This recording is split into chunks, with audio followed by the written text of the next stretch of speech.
I'd like to thank you for leaving crazy person out of the description. So I thought, I was trying to think, what is the most useful thing that I could, what could I say that could actually be helpful or useful to you in the future? And I thought I'd perhaps tell the story of how I sort of came to be here. How did some of these things happen? And maybe there's some lessons there, because I often find myself wondering, how did this happen? So when I was young, I didn't really know what I was going to do when I got older. People kept asking me, but then eventually I thought that the idea of inventing things would be really cool.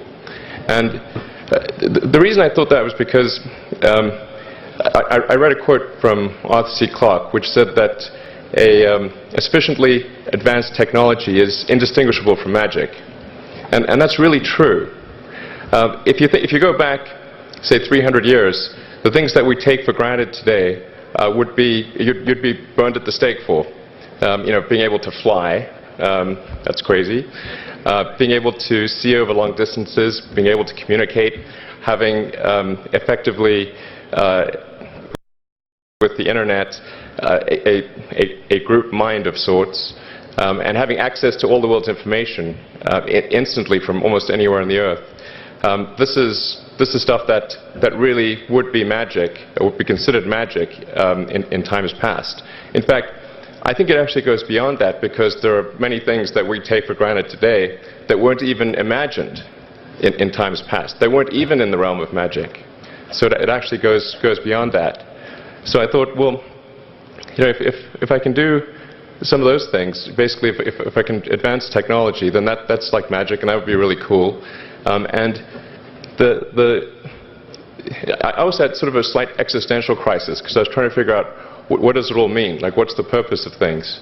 And I came to the conclusion that if we can advance the knowledge of the world, if we can do things that expand the scope and scale of consciousness, then we're better able to ask the right questions and become more enlightened, and that's really the only way forward.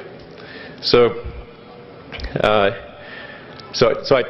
I studied physics and business, because I figured in order to do a lot of these things, you need to know how the universe works, and you need to know how the economy works.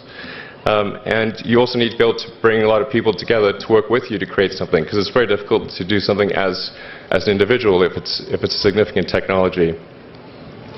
So I originally came out to California to try to figure out how to improve the energy density of electric vehicles, basically to try to figure out if there was an advanced capacitor that could serve as an alternative to batteries. And that was in '95, and that's also when the internet started to happen.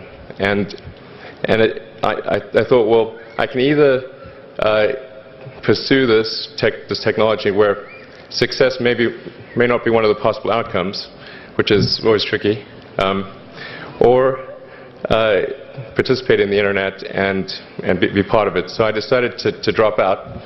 Now, obviously, fortunately, we're past graduation, so I can't be accused of recommending that to you.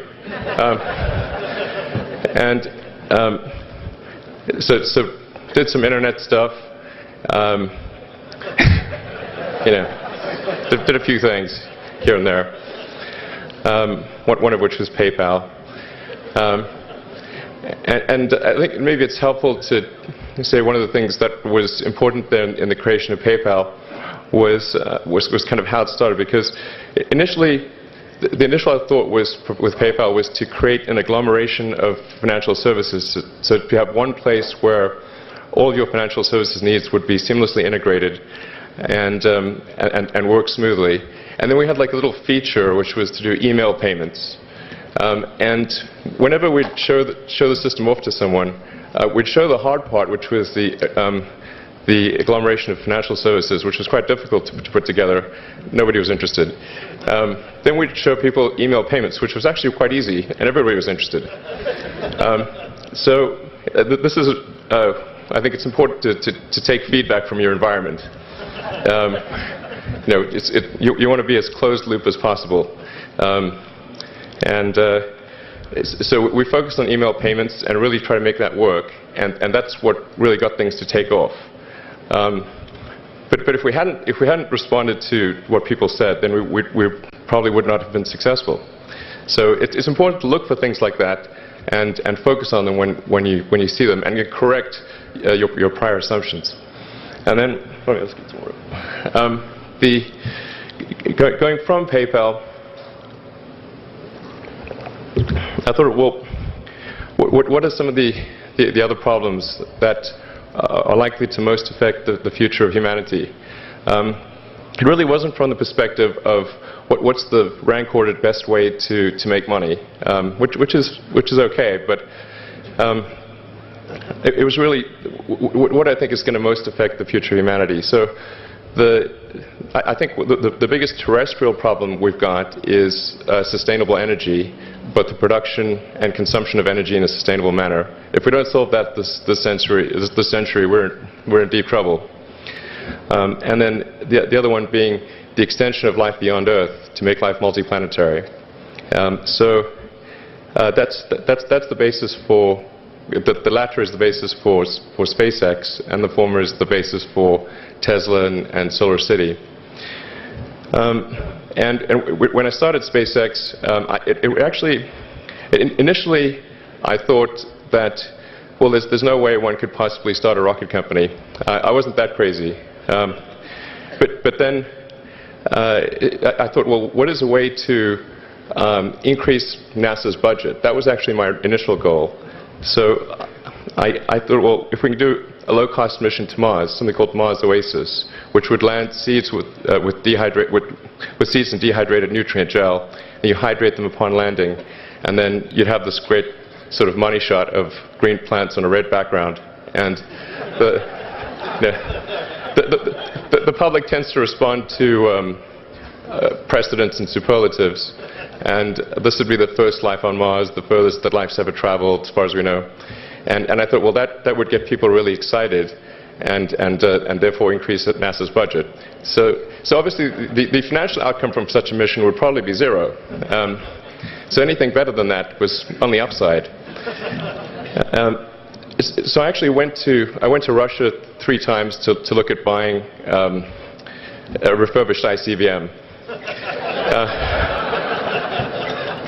Because that was the best deal.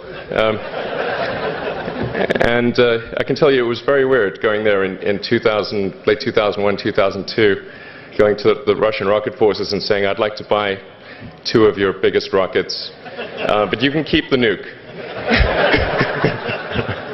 That's a lot more. And that was 10 years ago, I guess, so they thought I was crazy, but I did have money, so that was okay. And after making several trips to Russia, I came to the conclusion that actually my initial impression was wrong about because my initial thought was, well, that there's not enough will to explore and expand beyond Earth and have a Mars base and that kind of thing. But I came to the conclusion that was wrong. In fact, there's plenty of will, particularly in the United States, because the United States is a nation of explorers, of people who came here from other parts of the world. I think the United States is really a distillation of the spirit of human exploration. So, but if people think it's impossible, then, or it's going to completely break the federal budget, then they're not going to do it. So after my 3rd trip, I said, okay, well, what we really need to do here is try to solve the space transport problem, and started SpaceX. This was against the advice of pretty much everyone I talked to. One friend made me sit down and watch a bunch of videos of rockets blowing up. Let me tell you, he wasn't far wrong. It was tough going there in the beginning because I'd never built anything physical. I mean, I'd built like little model rockets as a kid and that kind of thing, but I'd never had a company that built anything physical. So I had to kind of figure out how to do all these things and bring together the right team of people, and And so we did all that and then failed 3 times. It was tough going. Because the thing about a rocket is that the passing grade is 100%. You don't get to actually test the rocket in the real environment that it's going to be in. So I think the best analogy for rocket engineering is like if you want to create a really complicated bit of software, you can't run the software as an integrated whole, and you can't run it on the computer it's intended to run on. But the first time you put it all together and run it on that computer, it must run with no bugs. That's basically the essence of it. So we missed the mark there. The first launch, I was picking up bits of rocket near the launch site. It was a bit sad. But we learned with each successive flight, and were able to, eventually with the 4th flight in 2008, reach orbit. And that was also with the last bit of money that we had. So thank goodness that happened. I think the saying is 4th time's the charm. So we got the Falcon 1 to orbit, and then began to scale that up to the Falcon 9, which is about an order of magnitude more thrust. It's around 1 million pounds of thrust, and we managed to get that to orbit, and then developed a Dragon spacecraft, which recently was able to dock and return to Earth from the space station. That was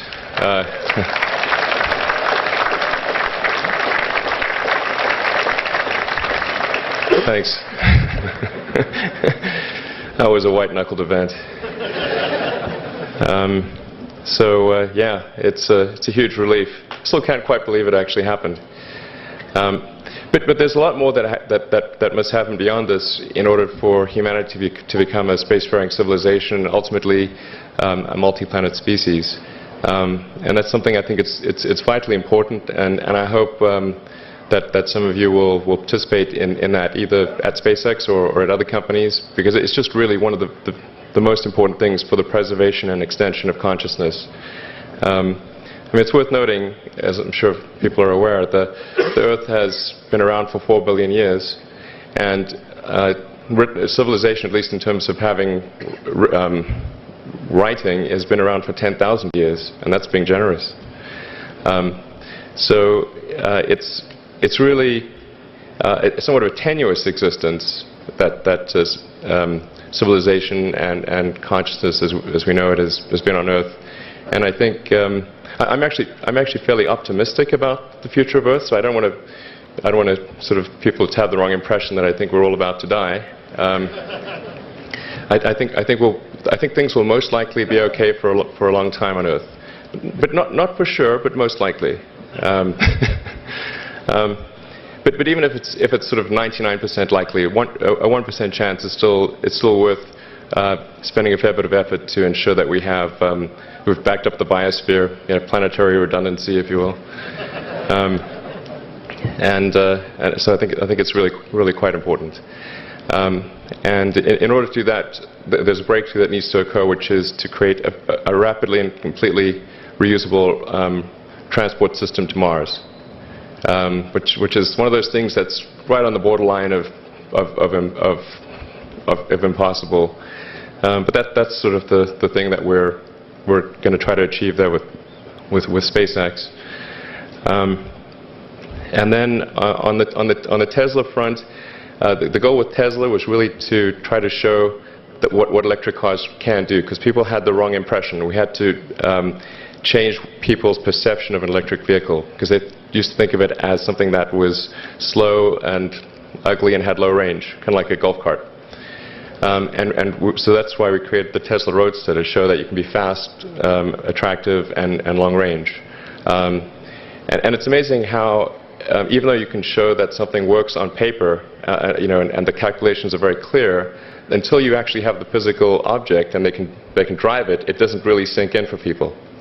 And so that I think is something worth noting. If you're going to create a company, the first thing you should try to do is create a working prototype. Everything looks great on PowerPoint. you can make anything work on PowerPoint.